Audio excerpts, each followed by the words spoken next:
What's up, guys? Mike Lewis here, and welcome to the Mike Lewis podcast. If you guys want to keep up with me on social media, you can follow me on Instagram at Mike Lewis Official, and you can follow me on Twitter at MikeLew52. It's where most of my updates come. But if you're enjoying my content, give me a like and a subscribe. And without further ado, let's just dive right into this episode.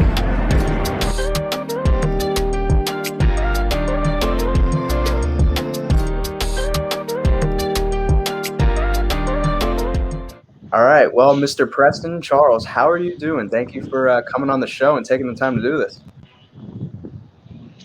I am living, so let's be thankful for that.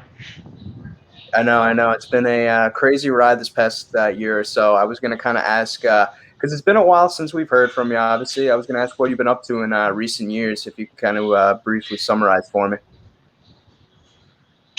Sure.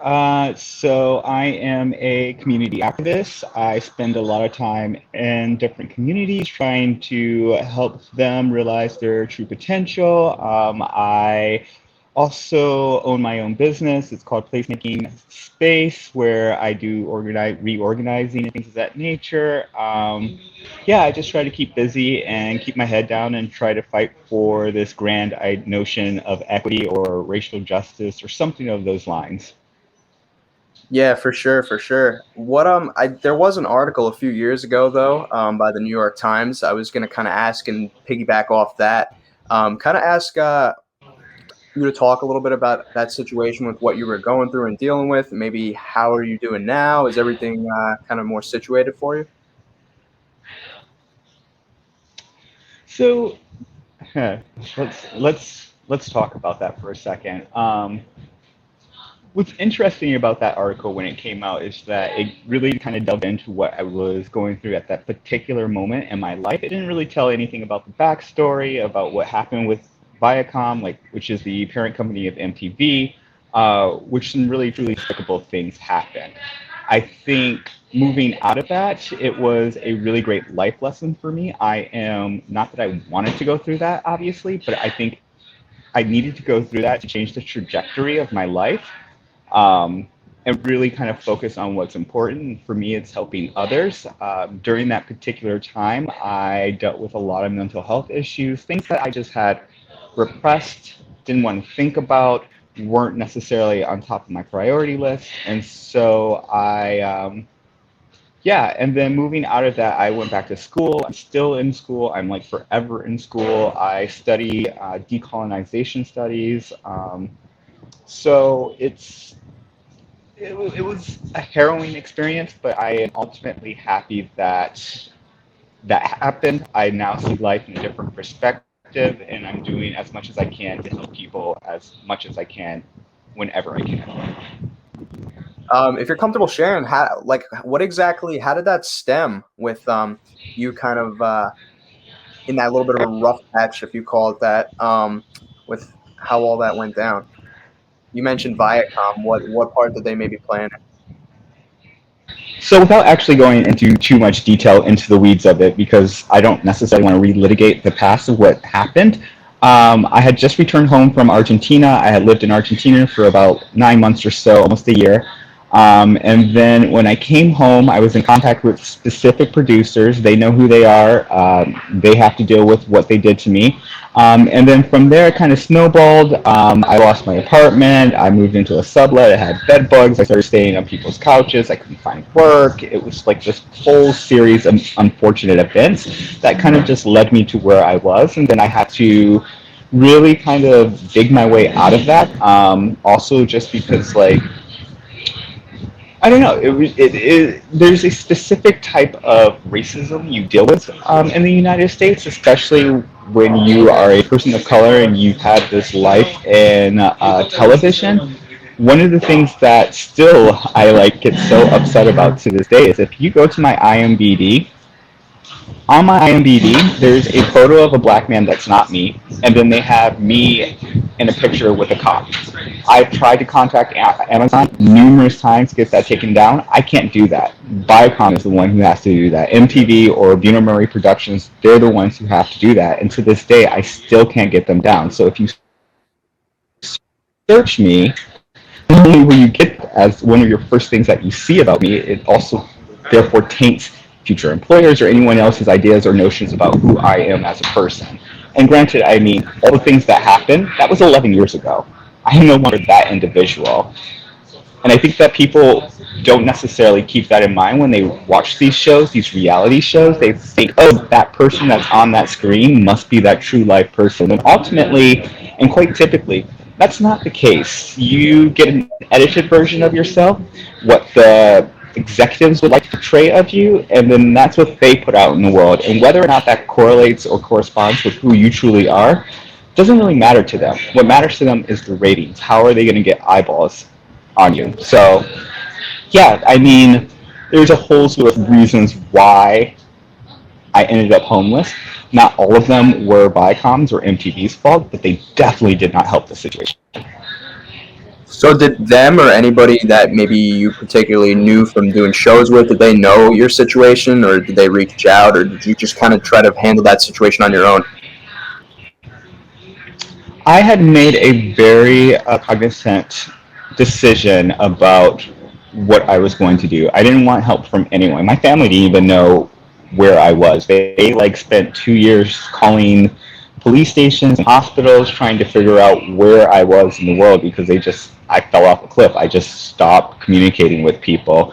And I think one of the things for me was that I was ultimately so hurt by like not just like MTV or Viacom, but just like a numerous amount of people in my life that I, upon reflection, looking back on, weren't truly friends. You know, they were there in my life because I provided them a certain type of social capital. And so when I unplugged from it all of that went away. And then I actually had to take the time to be like, okay, what is it about me that I keep attracting these people in my life? So I just kind of had to go into a really deep dive and be like, okay, this is something I do not like about myself. Let me actively work towards changing that. Like I used to be much more critical of individuals. I think that I was a little bit of a snob, and that I also had this view of life where it's like people end up in the situation they are because it's their fault. When that's not necessarily true, there can be a slew of different things that contribute to a particular individual's situation. I mean, it's just like the thing of poverty, right? In the United States, we're given this whole story about like if a person's poor, it's their fault. Actually, no. There are so many reasons why people are poor in the United States, and the thing that I always want to remind people of is that yes, a great deal of people of color are poor individuals, but there are far more poor white people than there are poor people of color, right? Like that's like something to think about. There are more poor white people than there are poor black people or poor Mexican people or whatever it may be.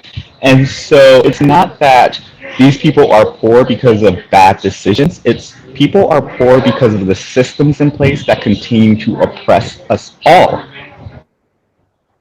Absolutely. I hear everything you're saying, and I kind of wanted to piggy off what you said, with kind of like how you felt like who you were friends with, maybe dealing with that a certain way. Do you feel like that situation that you dealt with kind of prepared you for 2020 in a way, and with everything? Obviously, I mean, pandemic. There's a lot of adjustments and self reflections that are going on within people. Do you feel like everything you dealt with kind of prepared you for what pretty much all the rest of us had to go through?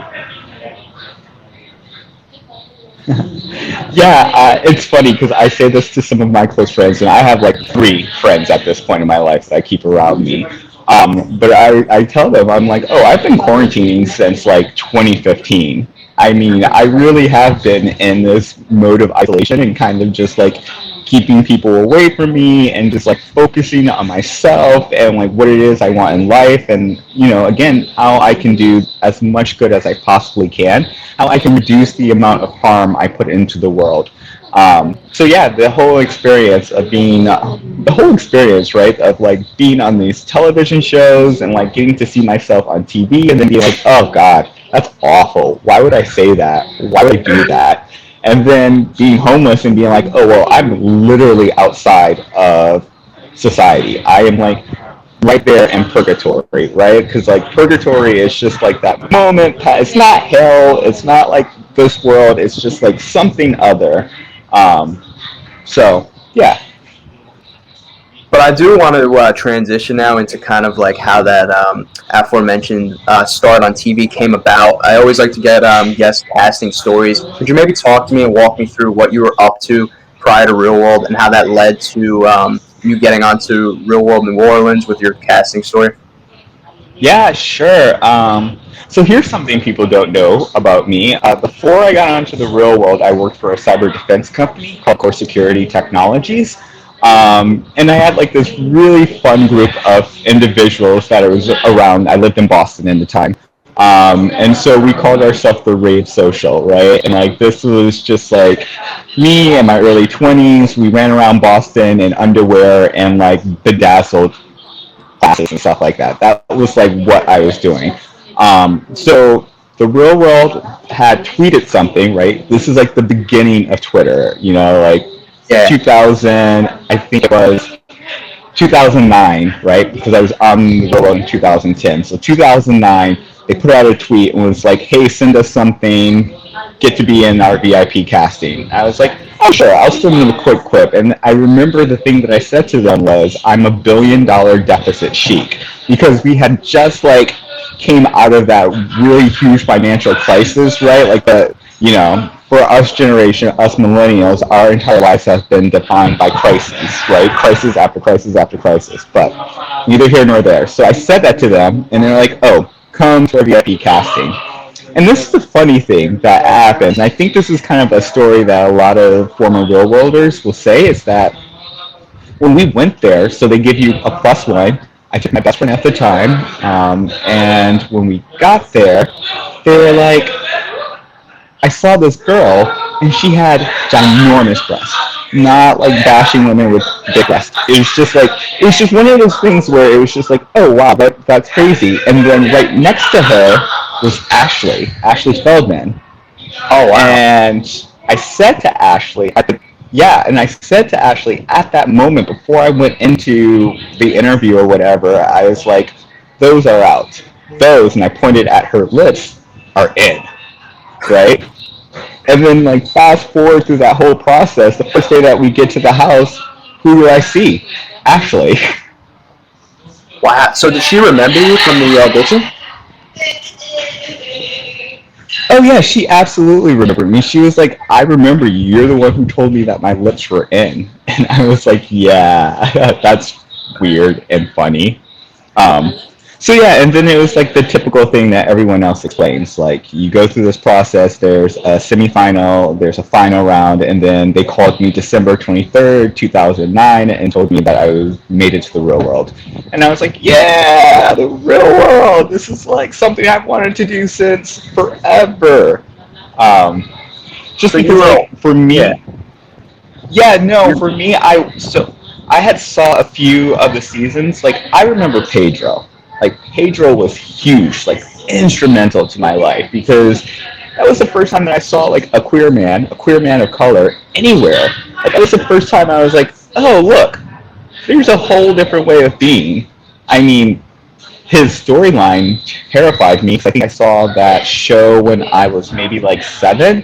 So like, yeah, I was up way too late at night because I didn't have cable growing up as a child. So what I did have was like basic television stations, and I think it was CBS, if I am not mistaken, that used to play very, very late night reruns of The Real World. So I got to see Pedro's season, which I believe was San Francisco. I also got to see a little bit of Boston, and then Seattle. Oh wow. So then, that you were pretty much like, was it an aspiration of yours to get onto Real World, or were you kind of just like, oh, let me wing this, and if I get on, and it is what it is? No, I kind of had always knew. I was like, no, I'm going to be on the Real World. Like Oh wow. that's something that's going to happen. Yeah, and then when that opportunity came, I was just like, yeah, I'm going to do it. And like, some people were like, oh, I didn't expect that I was going to be cast. No, I knew I was going to be cast. Like, I knew it. I was like, yeah, no, I'm going to be on the Real World. Was it just like something like you just manifested in yourself, or did you feel like the audition went well? Why do you feel like drew them, or maybe gravitated them towards you? I remember sitting there in the audition and having these people say some of the most outlandish things, or like, sorry, I'm at a hotel, so if you can hear like all the laughing and things that are going on, it's because people are happy to be on vacation. Um, so I remember being like, oh, this is really funny because these people are saying like outlandish things, or they're like saying the most vanilla things. And like, you have to understand, I lived in Boston. Boston is such a straight-laced town. It's like North Face and button-ups and dude, Brad, like just like a culture that I am just not really part of. And so I remember them asking like, if you can build a rocket ship, what would you use? And I think I said something on the lines of like duct tape and glitter. And they were like, "What?" Because like Wow. everyone else had these very practical things, and I was like, "Nope, duct tape and glitter. Let's go." Um, so yeah, and then it all came a fold, and like I would never like I've thought about this a lot. Like, would I still do the roll up, knowing all the things that I know now, and like all the things I went through because of that experience and the challenges? Would I still do it now? And I think the answer is yes, because it allowed me to, one, really take an introspective look at myself, right? Like I have all of those videos and stuff, and like I can see myself when I was younger. And two, it allows me to travel the world. Like I have been all over the world because I was on the real world and subsequently the challenges. And whenever I do a show, I stay wherever I am. Well, yeah, that's definitely a positive outlook on it. I feel like there's always a silver lining within anything you do. And I was going to ask as well, because obviously, you know, I feel like LGBTQ cast members are very few and far between. And I feel like, when fans that are still fans of the show or to identify, some of their more cast members that are memorable, I feel like your name is one that comes up. I feel like you are somebody that maybe resonated with larger audience, mainly, maybe people who are LGBTQ fans. Were you out already prior to coming on to the show? And, I definitely think that you translated to a lot of people. Do you feel like that way as well? Yeah, no, I was absolutely 100% an out man. I used to run around town screaming I was a power bottom, um, which I don't necessarily identify that way anymore. But it was like something that I was very much so aware of, and also like f balls it. Like you have one life to live. Why live your life according to someone else's standards? Why not just be truly 100% authentic in who you are and realize that's okay? It's good enough. Like you are worthy and an amazing individual as is. You do not need to hide yourself because someone else might hate you for whatever reason it is. Like there's no reason to do that. I mean, if you constantly live your life according to someone else's manual, you will never ever be happy. Absolutely.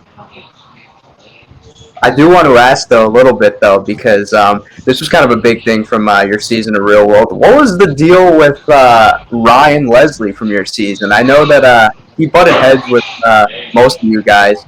Is what we saw on screen with Ryan really like what it was with him, or why do you feel like he clashed with everybody? Hmm. I think so. Like we're 11 years out from that, right? Um, Hmm. and so I do not want to speak about who Ryan might be as a man now, as opposed to who Ryan was during that particular time. I think that Ryan himself was dealing with a lot of different things that we weren't necessarily privy to. And I think that when you are in a situation like that, when you are with, I think there was what, I think seven people to live in the house to find out what happens. So I think there were seven of us, right? Or maybe there was eight. I can't necessarily remember. But when you're around that many personalities, there are things that are brought out in you that you might not ever show anyone in your day-to-day life, just because you are constantly, it's like a kinetic energy, right? It's like this all the time. You're bouncing off of this person, that person. So whatever Ryan was doing in his life or what he was going through was that person at that particular time. In no way does that reflect on who he might be as a man today. I would assume that he's probably grown a lot. I don't know. I don't speak to him. I don't speak to anyone in the cast, really. I'm friendly with Sahar and Mackenzie. You know, we're friends on social media. But other than that, I don't. I have no clue what everyone else is up to. So did you and Ryan have any particular discussions like after your season of Real World at that time, or after the Real World wrapped? Like that was it. You guys didn't speak after that.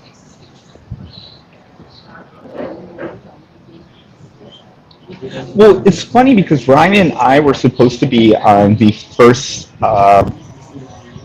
rivals, Oh, you were. Okay. and we ended up getting cut from that. Yeah, we were scheduled to be on rivals. We were going to be each other's teammates, and we got cut because I don't really know, something of like maybe he tweeted something or maybe I tweeted something or whatever it may have been. And like we ended up getting cut from that season. And then after that, I have never heard from him again. And again, I wish Ryan the best. I have no animosity towards him whatsoever. Whatever happened 11 years ago, water under the bridge. Yeah. But that would have been something interesting to see if you guys were on the rivals together, right? I am so happy that we were not. I can't imagine the type of stupidity I would have gotten myself into if that had been the case. I just think it would have been explosive and toxic and just like thank God whoever made that decision to be like, no, we don't need these two people here. Yes, perfect decision. Thank you. Was the challenge kind of in your thought process though, like to get onto, or were you not even thinking of it after Real World? I was like, ugh, no, I don't want to do the challenge. I had seen the challenge and I did not. This is going to sound awful. I did not think that I like had a place within that world. I was just like, there's a lot of toxic masculinity going on. There's a lot of like patriarchy. I can't say that word correctly today. And there's just like a lot of things that I was just like, oh no, this keeps me out. And then I remember being offered, rivals, and then getting cut, and I was like, oh, now I want it. Now I want to be on the challenge, you know? Yeah, yeah. I feel like I feel like if just and no pun intended, when something is a challenge or it feels like you have to work for it, then you want it more than say if like it's offered to you to like clear cut and dry, then it's what I mean. That's kind of like what it. Yeah, absolutely. I think once they cut me from rivals, yeah, once they did that, I was like, no, I'm absolutely going to be on this show now, and there's no way you're going to stop me. Like, I'm getting on this show. And then they offered me Battle of the Seasons, and I was like, yes, we want to do that. Definitely. And I think that most people listening to this are going to want to hear about this individual, and we've gotten this far without talking about him. I kind of wanted to ask you now, obviously, because, we kind of saw how, and I feel like Knight is one of the most iconic characters to ever be on Real World or The Challenge. I feel like we saw him as kind of like the lovable goofball, maybe with a little bit of a tough exterior, but I definitely feel like after Rivals 2, we could definitely see that maybe you guys grew closer or had more of an appreciation for one another. Did you guys come out of Rivals 2 growing closer, did you feel like? Yeah, no, absolutely. I think so. Here's the weird thing. After the real world, at the real world house, Knight and I had a moment where we both like came to terms with who each other were as people. And we were like, okay. And then there was a few different things that happened where I like called him out and he called me out about some stuff, so that like made us have a tenuous relationship. Um, After that, when we ended up doing Rivals 2, it was always that Knight respected me, although he didn't respect me in front of the camera, right? Like that was a thing. But like I always had an appreciation for him, and he did too. And like there's this whole thing about people thinking that like queer people are a particular type of thing, right? Like if we're queer, we can't necessarily be athletic, or if we're, slightly feminine, then we can't perform or whatever like that. And I think in Rivals 2, I showed time and time again that I was able to show up, I was able to perform, I was able to do everything that all the other super masculine men were able to do, and still like retain a certain femininity about myself, and like, just continue to be myself. I had like lavender hair during that time, like I had lavender hair and I was fabulous, but like also I was ready to throw down. Did you guys kind of like, because I know like when you guys leave or get eliminated from shows, they like kind of stick you in a hotel of the city for a while, and then you're allowed to go from there. Did you guys like stay in Thailand for a while after that and kind of just like to know each other more? Yeah, I stayed in Southeast Asia for about a month and a half, additionally to what the time that we spent in that bubble, right? And then Knight and I took an additional week where him and I just hung out, and like rode mopeds around the island of Phuket, and like just had a lot of fun. And like I have some really good stories about Knight, but I'm not going to tell them because they're not appropriate. But he was always that person who would push you to where you thought you could not go any further, and then he just give you a little pat, and then you're like, okay, I can do this. It's really amazing. I mean, Knight, for all his flaws, was really a wonderful human being. He was really a caring and wonderful human being, and like all the machismo and all the other stuff like really melted away when you would sit down one on one with him and like just have a conversation. He was a fantastic, awesome individual, extremely funny. I think about him frequently. I mean, when I came to Haiti, within the first 3 days, I had a dream about him, and I'm like, oh, Knight's still with us. He's here somewhere, he's in the air. That's a great way to look at it. I was going to ask you as well. Were there any favorite memories of Night that you had that you could share potentially that maybe are more appropriate, or? Um, yeah, let's see. What's a good night memory? I remember the last night that we filmed at the Real World House. Well, there's two. So one night we went to this place called Kingpin, and that was in New Orleans. And him and I were just there together. There were no cameras. There were no one else around us. We were just having beers and watching hockey. And we were talking about hockey, and I was like, "Oh yeah, what quarter are we in?" Or something. No, I was like, "Oh, what period are we in?" And he was like, "Wait, you know anything about hockey?" And I was like, "Yeah, I know a little bit about all sports. I mean, I'm generally knowledgeable about stuff." And he like looked at me. He was just like, "I never expected that to happen."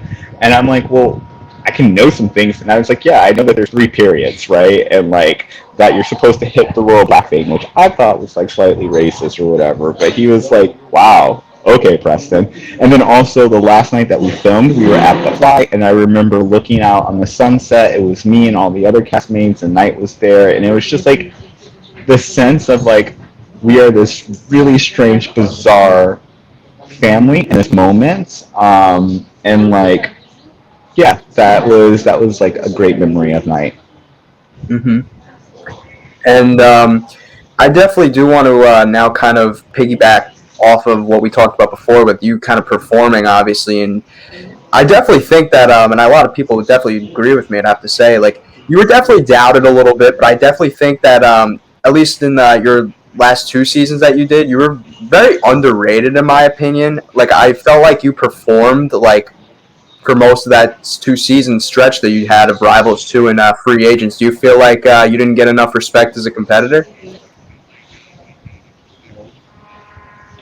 Oh, I mean, I don't care. Like, you know what I mean? It's like, okay, fine, you don't think that I compete with you, so you underestimate me. That actually works to my advantage, right? Like one thing it's about being the underdog is like if people don't expect anything from you, they're stunned when you show them what you can truly do. And like their inability to imagine that you're able to do something more quite often plays in your favor. So like whatever the naysayers said, whatever they had to say, cool. I mean, I don't care. Like No, yeah, and the elimination with Cohutta in particular on free agents, like at least in round two, like you pretty much had him if it wasn't for tripping over the helmet. yes, okay. So here's the thing that people don't understand about that elimination, right? It's that before we went into that, they were like, "You cannot pick up Cohutta." That's what they told me. Because if I had been allowed to, I would have just thrown him over my shoulder and like ran. Yeah, But I wasn't allowed to do that. And then Cohutta is strong. I mean, he may be only like 5'4" or something of that nature, but he is, or at the time, was built like a brick. Like, I mean, the guy had muscle on top of muscle. And, you know, I'm like 6'2" and lanky. So, like, that was a really good matchup. And I don't know if I had tripped over that helmet, if I would have beat him, but definitely the helmet did not help. I'd say at least you would have took round two at the very least. It kind of looked like you had pushed them more onto your side of where you had to go. Yeah, I think round two would have been definitely. I definitely would have won round two, and then I don't know if I would have won round three because again, he was just in physically, he's just in better shape than I was. Like his stamina is just like Cohutta is a beast. I don't know if you've ever like if you follow him on Facebook or anything, but the man is like building homes and like logs, like tearing down, not tearing down, felling trees, and just like he's impressive. He's impressive as a guy. I will say that. What maybe did you know that free agents was going to be your last show that you did? Like, what maybe forced you to step away? Um, no, I wasn't expecting Free Agents to be the last season that I did, but after the death of Knight and Dion, and some things that were happening internally at MTV, I just made the decision that I didn't want anything to do with the franchise anymore. And they invited me back to whatever season was filmed in Argentina. I think that was this season right after Free Agents. That was Bloodlines, I think, where you bring a family member or something like that. Yeah, yeah. So they had called me to see if I was interested, and I remember the call very vividly. And I was like, "No, I'm not interested. Please do not ever call me again." And they were like, "Are you sure? Never?" And I was like, "No, I never want to be a part of this ever again." And so I haven't heard from them since. I mean, Wow. it's okay. No, I'm very. yeah, I definitely think that after that time period, for a lot of people, with even fans included, like when Diem and Knight obviously passed, I think that everything became like a little raw for people, and it kind of took a lot of time for people to kind of heal and warm up again to the show again. I feel like the show in general and the fans just kind of like it went through like a little bit of a cycle for a few years before things really got back rolling again. In my opinion, at least. Yeah, I mean, again, the death of Diem and of Knight, and they happened within 1 week of each other. Mm-hmm. And so, like, and I remember, like, I went to Diem's funeral, I went to Knight's funeral, and I remember being like, I don't know about this show anymore. Like, I just can't see myself being in this world. And there's a couple of reasons why I say that, and I think I might get slammed for saying this, but I think that MTV had a particular responsibility in ensuring when our health and like not just like our physical health but like our mental health as well. And it was no secret that Knight struggled with addiction. It was no secret. um, it was no secret that Diem had several health conditions that may have made her ineligible to participate. I don't necessarily know exactly what happened on the season that she was there when I wasn't. I have no clue. I cannot speak to that, right? But I believe that where Viacom or MTV was complicit is that they did not, at that time, support their talent in the way that we needed to be supported.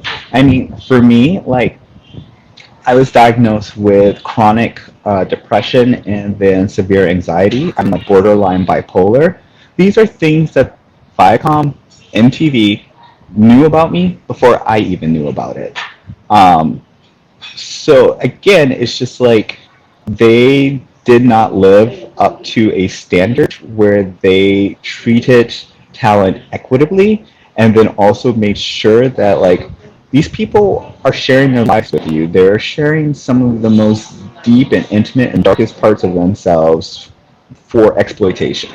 That's really how I felt about the show after I got done and kind of was reflecting back on it. It was like we have been exploited by this mega corporation and there is no accountability on their end. Knight should have been in therapy. He should have been given a lot of more things of support after we had done Rivals 2. And you can kind of see like this moment where Knight is like spiraling out of control, right? Because you have like that Rivals 2 um, Reunion. that like yes, the reunion exactly, where you see him slap Frank. Frank, right? And like the other part of that is like those reunions at that time were often alcohol fueled, right? Like they gave you alcohol before you went on to those reunions, and then you go out there, you're all like juiced up. And like they bring up all of these topics that induce a lot of like anger and aggression, and then that happened, and then after that, they banned Knight from the show. So that's why he wasn't on Free Agents, is because he was banned for a period of time, and like after that, it's just like it was like a spiral for him. I don't know. I wish that there was more support for the cast members. Maybe there No, is I, now. I have no clue because again, I'm not in that world. I hear everything you're saying, and I mean, mental health is a huge driving point on here too that I like to talk about because I just feel like people don't take situations seriously until they see something messed up happen. Like like people on an everyday don't really regard for other people's what they might be potentially going through mentally, and I feel like until something, obviously you never want to wish anything bad, but I feel like there's that saying until something bad happens, then you start. You know what I mean? Like I just feel like in today's society, people need to be more kind of thoughtful towards how people might be feeling on an everyday, and not just like when somebody speaks out and says that they're dealing with something, or acts out and does something maybe self harm to themselves.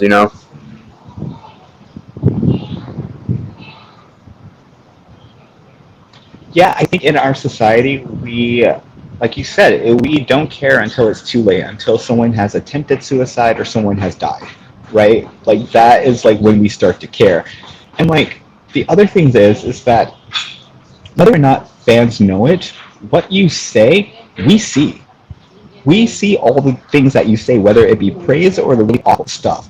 Like that stuff gets to us, and after you read enough awful things about yourself, you can't help but absorb some of that into you, right? And so like with fans, it's just like if you see something that is like and you want to speak up about it, great. Just do it in a respectful way, in a way that doesn't belittle or attack that person or is going to make them feel like utter garbage.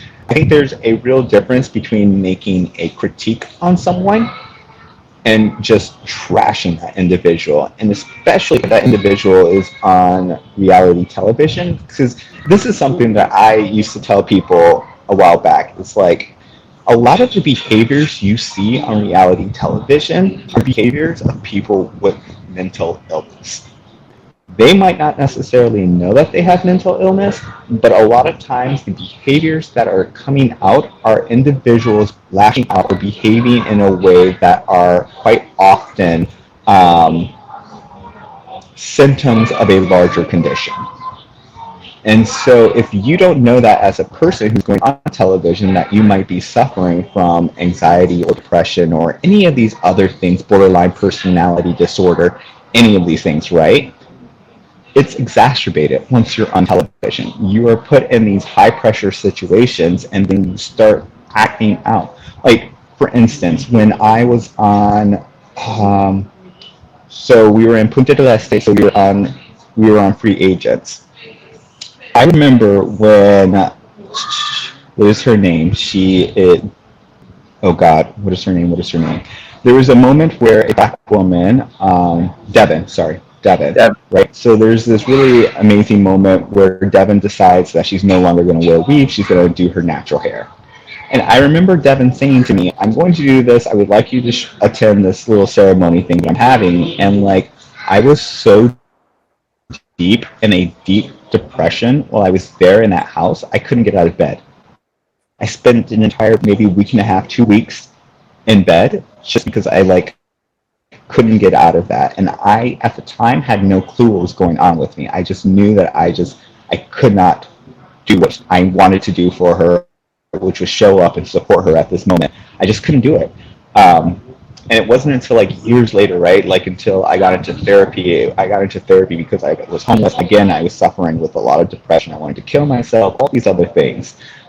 And it wasn't until I was in that process where I was reflecting back and I was like, oh, I was depressed during that time.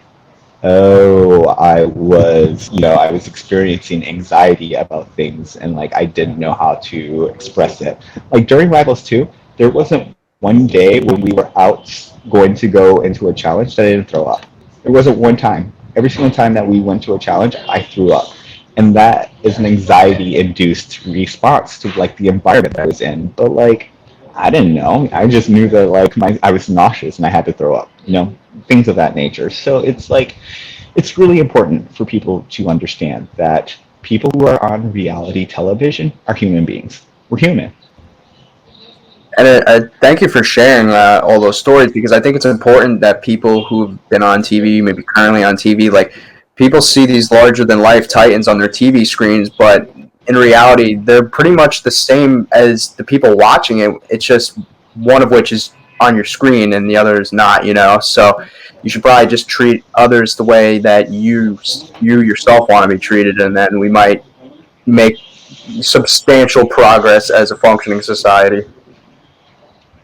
Yeah, So. absolutely. I couldn't agree with you more, Mike. And I do that reunion also was kind of just a bad idea. I think they went live for it, right, for Rivals 2, which they normally like pre-tape the reunions, and I just think it was a mess, like on all fronts. Yeah, you're right. You're 100% right. It was an absolute mess. It was a car wreck. That's what it was. People were experiencing a live car wreck as it was happening, unfiltered, and it just was not. There were so many. There was the other thing people don't realize is that like whatever gets seen is typically like 1 to 3% of the footage that's shot, right? So it's like 1 to 3% of the experiences that people are having there. So there typically are so many things that you are unaware of, that the tensions between other individuals, and so like a lot of times you don't understand the conflict. Like you can't understand the conflict because there's no way for them to ever fit all of the conflicts in there, right? But there are like some terrible, awful things that we as human beings, as cast members, do to each other. And so like your opportunity to redress that is during these reunions. It's just an awful time, right? Like ideally you would be able to take care of everything else that happened between you two off screen, but like because of the nature of reality television and like our geographical differences and whatever it may be, that's your opportunity to address everything, and like that's when you see sparks fly. I want to ask though, kind of because we haven't talked about her either, and she's a bit of a polarizing one amongst fans. What was your last dynamic like with Jemmy when you guys last spoke? Why? What do you mean she's polarizing? Why does she do like I don't understand? Tell me more, Mike. Well, it's kind of ironic timing. She this past weekend was kind of like in a tiff with Zach's fiance on Twitter that kind of sparked flames. So you got fans picking sides and whatnot. So she's either loved or hated. I feel like there's no in between with her. And I know that she's obviously a big cast member from your Real World season. So I was going to ask kind of what your dynamic like was with her when you guys last spoke. I haven't spoken to Jimmy in probably a year or so. I have nothing. I will say this: I have no clue wherever the controversy is between her and the fiance of Zach or whatever. But I will say that her relationship with Zach runs long and runs deep. So whatever it may be, I don't know. Let's just keep in mind that there is a history between her and Zach that is very long and runs very deep and is very complicated. Zach was one of the people who came to Knight's funeral. There weren't many of us, but Zach was there. So, like, I don't know who his fiance is. I have no clue who she is. But I would guess to say that she is a person in his life for less time than Jimmy has been in his life. Maybe not. Maybe it's an old school She friend. is. I have no clue who the person is, but I'm just like, I'll preface with that. Hmm. So, do you have any plans for the rest of the year with maybe any projects or anything related to business that you want to speak about?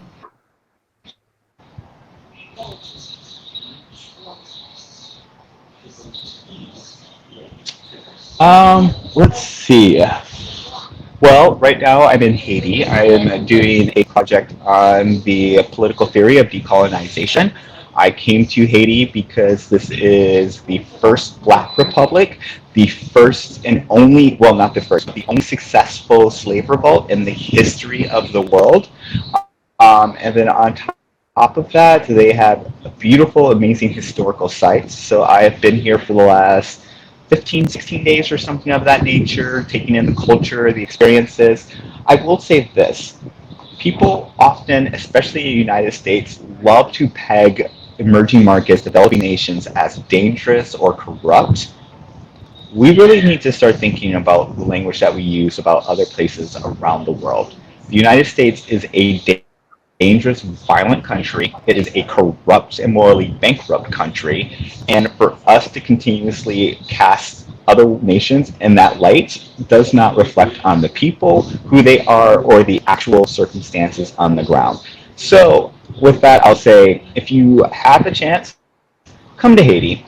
The political situation in the west of Haiti, which is Port-au-Prince, is not ideal. That's probably not the area you want to go to, but the north for sure, like the Departmental del Nord, beautiful, amazing beaches, amazing people, great culture, UNESCO World Sites. Like, come and explore the world and don't allow other people to tell you what's happening in these nations. Beautifully said. I couldn't have said it any better myself. But I appreciate you hopping on here today, Preston, and taking the time to do this. It's good to see that you're in better spirits today, and I think that a lot of the people that are going to be watching this are going to be very pleased to see that you're doing well for yourself and better. And I'm glad to see you're doing well.